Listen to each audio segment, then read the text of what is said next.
Ikalawang kabanata, Paanyaya ng Kagubatan. May araw na kahit sobrang liwanag, ramdam mo pa rin ang lamig sa likod mo. Ganun ang pakiramdam ni Aro habang paakyat siya sa paanan ng bundok kinabukasan. Hindi niya masabi kung kababa ito o kasabikan, pero isa lang ang sigurado, may humihila sa kanya papunta sa gubat. Hindi siya nagsabi kahit kanino. Maaga pa lang ay tinawid na niya ang daang lupa. Tinahak ang makitid na daang sinasabi ng mga matatanda na dapat iwasan. Pero sa kanya, para itong paanyaya, parang may tinig na inaakit siya, pabulong at palalim. Habang naglalakad siya, napansin niya na paunti-unti, parang nagbabago ang paligid. Ang mga dahon, unti-unting naging makintab at madilim ang berde. Ang mga puno, hindi lang basta matataas, tila ba nakatingin. At ang hangin, tila may dalang mga bulong sa wikang hindi niya maintindihan, pero ramdam niya ang bigat. Sa gitna ng daan, may nakita siyang nakaukit sa isang malaking dato, baybayin. Pero hindi Tagalog, isa ito sa mga sinaunang sulat ng mga mangyan. Isa lang ang malinaw na mababasa niya, biniyaya ka kung ikaw ay kilala. Hindi niya agad naintindihan ng kahulugan, pero tinuluyan niya pa rin ang paglalakad. Bitbit ng kanyang kamera, ang lumang kwintas na nakasabit sa liig, at ang notebook na may laman na drawing lang ng mga punot mata. Ilang oras na siyang naglalakad, nang bigla siyang makakita ng isang puno na tila nakayuko, parang yumuko para sa kanya. Sa ilalim nito, may landas pababa, mas madilim, mas masukal, at doon niya naramdaman ang kakaiba. Parang may sumama sa kanya. Wala ka sa Maynila ngayon, Aro, bulong niya sa sarili. Sa gitna ng kagubatan, nakita niya ang isang maliit na kubo. Luma na, may mga palamuting gawa sa buntal at mga patay na sanga. At sa harap ng kubo, may isang babae, matanda, nakabelo ng puti at nakaupo sa lupa. Si Binay. Matagal kitang hinintay, sabi ng matanda, nang hindi man lang tumitingin. Napahinto si Aro. Kilala niyo po ako?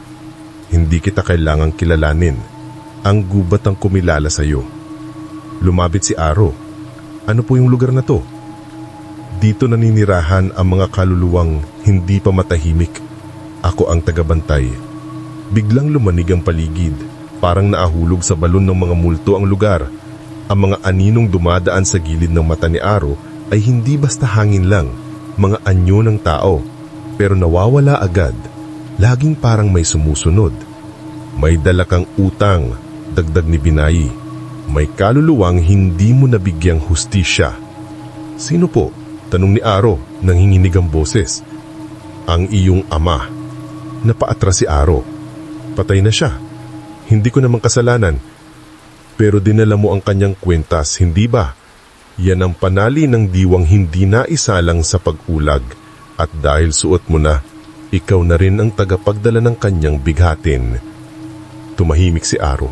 Ramdam niya ang pagkulo ng dibdib, hindi dahil sa galit, kundi dahil sa takot na hindi niya maipaliwanag. Gusto ko lang namang malaman kung sino ako. Di dito mo malalaman, pero hindi basta-basta. Subukin ka muna ng gubat. Sa paligid, nagsimula ng lumitaw ang mga aninong wala sa ayos. Isang matandang lalaki na walang muka, isang batang may ulo ng tandang, at isang babae na umiiyak habang lumulubog sa lupa.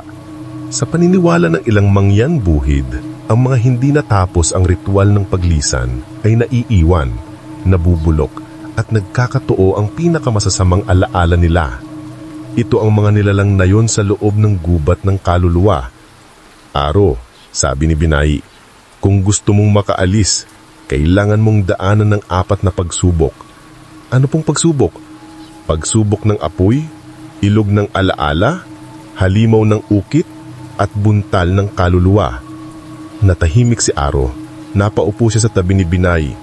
Parang lahat ng nararamdaman niyang tanong ay nasagot na lang ng katahimikan ng gubat na ito. Hindi ka na pwede nung matras, dagdag ni Binay. At habang nilalamon ng dilim ang paligid at unti-unting nawawala ang liwanag sa langit, narinig niya ang pag-iyak ng mga kaluluwang matagal nang naiwan. Hindi na ito simpleng lakad-lakad. Isa na itong ritual. Bago tayo magpatuloy sa kwento, i-share mo naman ang kwentong ito kung na-feel mong may kakaiba sa paligid habang binabasa mo, o i-comment mo kung anong parte ang tumama sa iyo. Handa ka na ba sa pagsubok ng apoy? Abangan sa ikatlong kabanata.